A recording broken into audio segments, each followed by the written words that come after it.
Les voix du théâtre étaient la plupart du temps plus favorables aux bêtes qu'aux hommes, tant la multitude est toujours impertinente, et tant elle est naturellement portée au pire.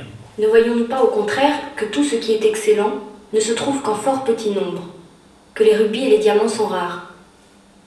Cortex enregistre les instants de vraie liberté et en contrepoint noir les terreurs appliquées de l'humanité chétive. Le code des textes en formation est le cœur de la langue.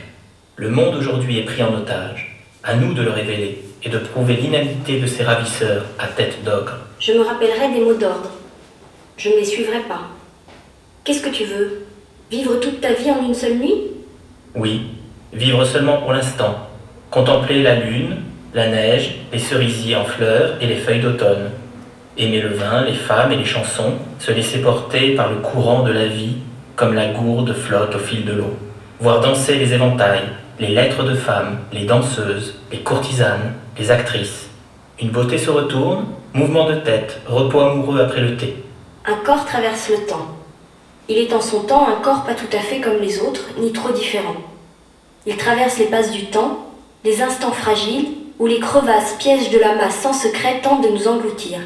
Il convient donc d'avoir le pied souple. La danse agile du corps qui nargue les creux du néant toujours là à chaque pas. Un tournant a bien eu lieu avec le corps qui s'écrie. Mais il ne s'écrit plus en jeu, depuis un certain temps. Il a d'autres esprits à fouetter, d'autres jeux auxquels s'adonner, le vilain corps en mal de jouir de ses masques. Et le fantasme, l'imaginaire, disparaissent du paysage. Ils deviennent objets objectifs du corps qui s'écrit. Toute chose se présente à lui, le corps. À bras le corps, à cuisse le corps, à sexe le corps, à tête le corps. Et il ne vit plus, n'analyse plus. Il voit, il sent, il est présent bien sûr. Et en même temps ce n'est pas lui. Il s'est extrait du temps, un temps, et il écrit de cette extraction choisie où ce n'est plus le jeu imbriqué dans le temps social qui parle, qui agit. Où c'est un jeu plus complexe, plus affiné, plus subtil, qui s'écrit dans le secret de ce temps à l'écart.